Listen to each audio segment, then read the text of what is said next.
Attorney Jad, ano bang nakikita ninyo sa ikinakaso kay dating Speaker Martin Romualdez? Parang ganun lumalabas sa Anthony at Jerry. Nakakalungkot kasi nga nabanggit ko nga kanina, may sinabi si Ombudsman na parang tinatrabaho daw yung korte. Ngayon, hindi ko alam kung ano ibig niya sabihin, pero ang dinig ko doon parang lumalabas na nasusuhulan yung korte. Tapos ang sabi niya, kakausapin pa niya si Chief Justice tungkol dito. Eh di pati siya, tinatrabaho niya rin. Dapat siguro hindi ganun yung mga pahayag ng ombudsman. Ito isang independenteng office at saka mataas ang katungkulan. Halimbawa, doon sa punto na kukunin niya si Bonoan na state witness, aba yan sinasabi, pag hindi nagustuhan ko yung testimonya na ibibigay ni Bonoan labang kay Romualdez, ibabalik ko siya sa kaso. Pag nagustuhan ko, ilalabas ko. So, tapos yung sa 18 Marines, naku, ganun din ang ginawa. Yung joint affidavit, pinawalang bisa at sinabi ito dahil panay kasinungalingan. Hindi ba nga kinasuhan yung mga 18 Marines at may mga warat na ngayon? Pero si Ombudsman, kinuha niya yung 8 doon.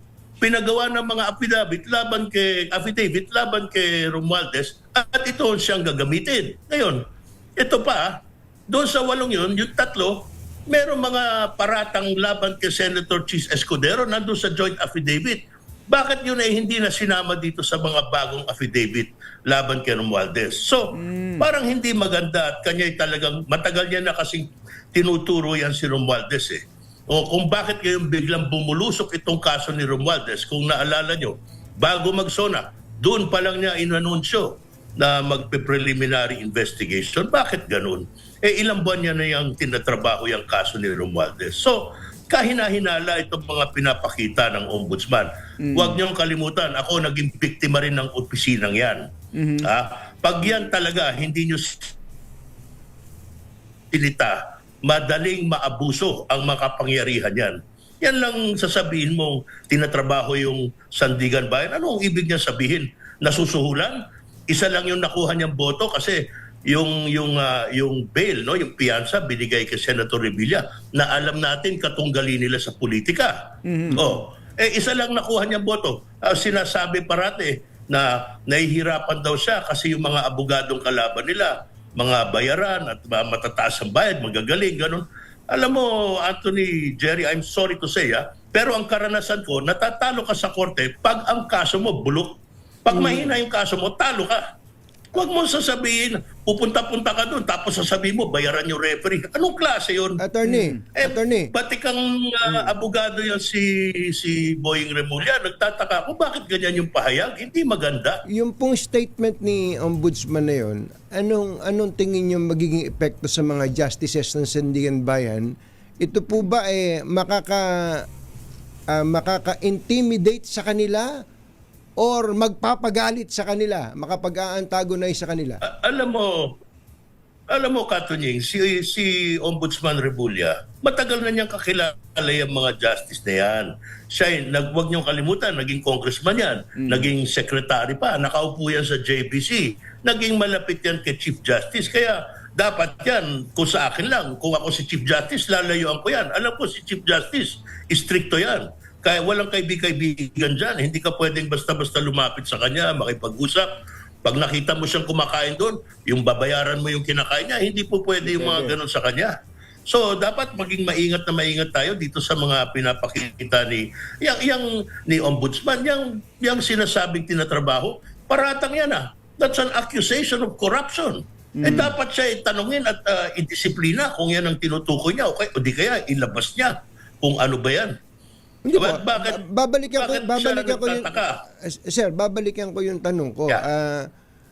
Meron kasi akong sa tagal naman na natin, marami na rin tayong mga relasyon na nabuo sa mga abogado lang dati yan, ngayon maestrado na. Yung iba siyempre off the record sinasabi nila na kagaya ng banggit nyo, sobra naman si Ombudsman. Sobra naman. Pero merong iba sa kanila natatakot because the ombudsman can always harass them, file cases against them dahil hindi naman sila mga impeachable officials. Tignan mo yung kaso ko. Ito, example na lang yung kaso ko. Umpisa yan sa Court of Appeals. Pinawalan sala ako ng Court of Appeals. Sinabihan si Ombudsman, o paano? Mali itong paratang nyo. Inabsuelto na siya ng COA. Bakit nyo ba ito tinutuluyan? Basically, yun ang problema, no? So, dinidismiss ng Court of Appeals, pinagko-comment. Yan si Conchita Carpio Morales. Ano ginawa? Hindi sumagot. Sinampahan ako ng kaso doon sa Sandigan Bayan. Samantalang yung panahon nun, kakalagay pa lang si Sereno, yung mga appointees ni Pinoy. Alam ko siguradong bibitayin ako ng mga yan Pag mabuti na lang nung natanggal si Sereno, nagbago-bago ng Chief Justice, napagbigyan ako at na-quash yung warrant laban sa akin. Ano sinabi doon? Pag ito, pinagpatuloy nyo yung paghabla dito kay Atty. Roy, ito sigurado isang senyales ng persecution. Ginigiit nyo dahil ako ay naging kalaban ni Pinoy ng impeachment. Ganyan ang kapangyarihan ng ombudsman. Tamo, ang mangyari, nakatali ako doon 5 taon, hold order. Walang ka issue dahil pinawalan sala na ako ng COA. Ayaw i-dismiss. Yan ang problema dyan sa opisinang yan.